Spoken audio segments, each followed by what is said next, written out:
Hello and welcome to today. Today is a day. Another day in business. Hi. So we are in business a little longer. We got 45,000 in the bank. No, we are in business longer, which is good. Love it. Happy about it. Still afloat. Still gonna be able to make it a little longer. We got new guys getting trained in, and it's sweet. So, big question for you all today, or really a big question for me, is what I learned from today. You know, I learned that just gotta get used to repetitive tasks, gotta focus on things that are important. I got to go meet with clients, I gotta get them quotes, I gotta check on jobs, I gotta make sure they're being done right. It's that simple. It's the same thing that I should do over and over and over and over and over and over again. And truth is, I could do it over and over and over and over and over and over again and be consistent with it and just get a little better and a little better every day. I should be pretty darn good at giving quotes, pretty darn good at getting quotes accepted, and should be pretty good at leading teams and making sure the quality of our products are improving. That being said, something exciting kind of happened. So something that started this week is we started checking in on projects, or I started checking in on projects at least once a day. Also made sure I started touching base with clients at least once a day. Well, the clients that we are working on projects for. And we started this, and the first project that we did it for, they gave us a 5-star review without us asking. That's great news, because actually right now we have been in a huge drought. We have not received a review in probably 8 months, except for one review. And that one review was, beware, 3 Timbers is a scam. We aren't a scam, guys. The only reason why she said that, which is understandable, the reason why she said that is because she said, hey, 3 Timbers, they were too good to be true.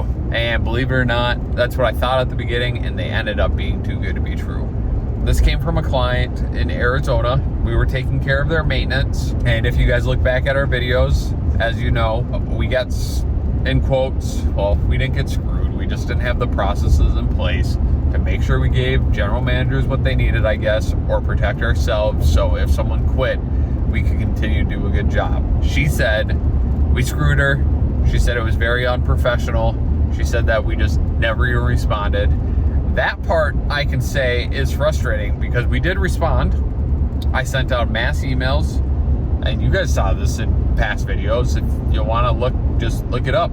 It's on this YouTube channel. Yeah, I sent out a mass email apologizing to everyone, and I got them quotes for a company that would take care of them. And it was even a service that was cheaper than our own. So definitely would not just leave someone up high and dry. And we definitely did not do that for any of the clients. So the 1-star could be warranted if she was upset that we couldn't service her anymore. But rest of the comment about how we left unprofessionally, we didn't respond, and we left her high and dry, that is not true. We left every single client with a service provider. We let all of them know we had services set up for them. So yeah, we tried to take care of everyone, and it cost us quite a bit of money and a whole lot of time. So once again, I can handle a 1-star for being unhappy with how things turned out, but I'm not loving a 1-star for them saying that we didn't try or we didn't care. Because we care a lot, we try a lot, and it's to the detriment of our own company, because we care and try a whole lot more than anyone else. And we never, ever, ever, ever look to screw anyone, no matter how much money that costs us. It's that straightforward, that simple. We'll lose boatloads of money before we screw a client. It's that simple. And legitimately, when you think about it, who's paying for that? When you're the owner of the company, if the company isn't performing well and it's losing money, you're paying for it as the owner. Whether you're directly paying for it out of your pocket, or you're just losing out on profits that would ultimately be going to you, or you end up having loans take care of the company if it's in a tight spot, you're the one paying for that. You're the one putting in the time. You're the one that's taking on that risk. You're the one that might personally guarantee something. you're the one that doesn't get the margins or the profits you might deserve for taking on that risk. And those are things that you need to have a return on investment where it makes it worth you continuing to do it. Because newsflash, entrepreneurship is not freaking easy. It is stressful. It takes up a lot of your brain power, and you have to sacrifice a whole lot of stuff. This is the earliest I'm going home this week, and it is Thursday. It is 8 o'clock. And it was also the latest that I started working this week, because I did not wake up this week until 6:30. I did not wake up today until 6:30. All the other days this week, I woke up at 3:45 or 4. So that's something you have to take on. And if you're an entrepreneur that's running, well, per se, multiple businesses, which I don't recommend. Luckily, the other ones are more like side hobbies and side hustles that are more, we'll call them my hobbies. Like, they're in place of me going and playing around at golf every weekend. I'm doing those instead. But sometimes a bit can be going on in all of them, and somehow, believe it or not, and this might just be something in life. If something's going wrong in one place, somehow things are going wrong across the entire board. That isn't happening right now, but I'm just saying, like, if you're running a business and you're running multiple, be ready for the 8 ball to drop in multiple spots. So yeah, it's pretty fun, man. It is fun. And I'll say you definitely get a big boost when you get a strong review. Because usually when you're running a business, for the most part, people are not calling you to say, hey, you did a good job. Your guys did a good job. Usually you only hear from people if people are upset. So that can kind of be draining mentally when you work really, really hard and all you hear about are things that are going wrong. Things that are, going wrong. Because then you're just like, wow, I'm working really hard and everybody hates the company. Even if it's just one person calling out of 20, that's not bad. I mean, I wish it was way better than that, but that would still feel like if you're serving 30 to 50 people a week and you even get like 2 of those calls a week and they're just like, it sucked. You're like, wow, it does suck. I suck.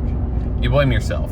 I mean, and you should blame yourself as a leader. I know I'm rambling right now, but I want to consistently get something out to you guys every single time, and I'm hoping something is valuable to you. But yeah, I mean, you should blame yourself, but you also need to settle down a little bit so you don't get depressed. Yeah, that's the reality of it. So, anywho, did I learn anything else? I guess the other thing I learned is I think 3 Timbers will be shooting for an SBA loan, maybe like end of 2023. And when I say shooting for an SBA loan, I really mean we are going to be shooting for a whole lot of working capital with a good rate. We kind of want to have it'd be ideal to have 300 to 400 grand in working capital. It sounds like if we keep our margins, our profit margins up around, especially last month. Last month was good for us.